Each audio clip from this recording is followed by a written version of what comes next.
Hello అండి. ఈరోజు మనం కొబ్బరన్నం చేసుకునేది చూద్దాం. ఈ కొబ్బరన్నము సైడ్‌కి తాలింపులతో అట్లా తింటే చాలా బావుంటుంది. ఒకసారి ప్రిపరేషన్ చూద్దామండి. ఫస్ట్ ఒక మిక్సీ జార్ తీసుకొని, ఒక కప్పు కొబ్బరి చిన్న చిన్న ముక్కలుగా కట్ చేసుకొని, దాన్ని మిక్సీ పట్టుకుందాం. మరీ సాఫ్ట్‌గా వాటర్ అట్లా వేయకండి. నార్మల్‌గానే ఒక 3 పల్సెస్ అట్లా మిక్సీ పట్టుకుందాం. పట్టుకుంటే ఏదో ఈ మాదిరి వస్తది. ఒక కప్‌కొస్తుంది.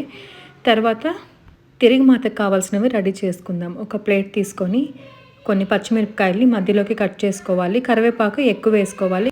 ఒక 4-5 ఎండుమిరపకాయలు కూడా మధ్యలోకి తుంచి పెట్టుకోవాలండి. అప్పుడే మనకి 2 పచ్చిమిరపకాయలు, ఎండుమిరపకాయలు వేసినప్పుడు ఫ్లేవర్ బావుంటుంది. ఇప్పుడు నూనె పోసుకొని తాలింపు గింజలన్నీ వేసేసేయాలి. మీకు ఏవేవైతే ఇష్టం ఉంటాయో అవి వేసుకోండి. జీడిపప్పులు కూడా కొన్ని వేసుకోండి, బావుంటుంది. తర్వాత ఈ పచ్చిమిరపకాయలు, ఎండుమిరపకాయలు, కరివేపాకు ఇవంతా వేసేసి ఫ్రై చేయండి.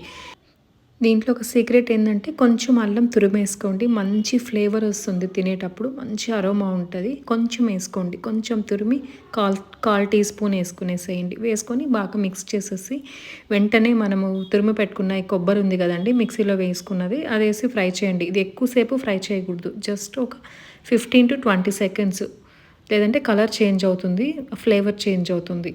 ఈ మాదిరి ఫ్రై చేసుకోండి. కలర్ చేంజ్ అవ్వకూడదు, వైట్‌గానే ఉండాలి. వెంటనే రైస్ వేసుకునేసేయండి. ఈ రైస్ అనేది వేడిగా వేయకూడదు, కొంచెం చల్లార్చి వేసుకోండి. లేదంటే ముద్దగా ఆ మెతుకులు, అన్నం మెతుకులు విరిగిపోయినట్లుగా ఉంటుంది. ఇదో ఈ మాదిరి రావాలి. లాస్ట్‌లో కొంచెం కరివేపాకు కూడా వేసుకునేసి బాగా మిక్స్ చేసుకునేసేయండి.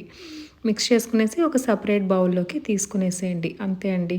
అసలు ఎంతో రుచికరమైన హెల్తీ అయిన కొబ్బరన్నం.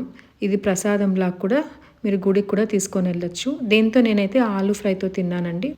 అంతే అండి. ఎంతో టేస్టీ అయిన కొబ్బరన్నం తయారీ విధానం ఇదే. మీకు నచ్చితే షేర్ చేసి, సబ్స్క్రైబ్ చేసి, లైక్ చేయండి. Thank you.